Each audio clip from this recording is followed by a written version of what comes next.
On International Mother Earth Day, we reflect on humanity's most important relationship, our relationship with the natural world. From the air we breathe, to the water we drink, to the soil that grows our food, humanity's health depends on the health of Mother Earth. Yet, we seem hell-bent on destruction. Our actions are laying waste to forests, jungles, farmland, wetlands, oceans, coral reefs, rivers, seas and lakes. Biodiversity is collapsing as 1 million species teeter on the brink of extinction. We must end these relentless and senseless wars on nature. We have the tools, the knowledge and the solutions. But we must pick up the pace. We need accelerated climate action with deeper, faster emission cuts to limit global temperature rise to 1.5 degrees Celsius.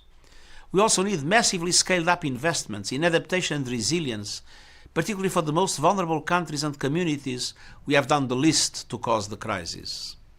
Healthy ecosystems, from oceans and rivers to forests and prairies, are also critical in our fight against climate change.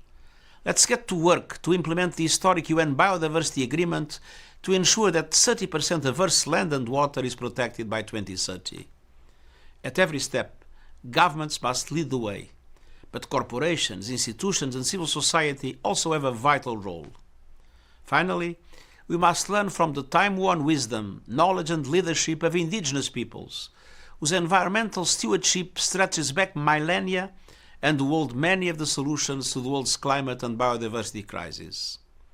This Earth Day, I urge people everywhere to raise your voices in your schools, workplaces and faith communities and on social media platforms and demand leaders make peace with nature. Let us all do our part to protect our common home for the sake of people and planet right now and for the generations to come.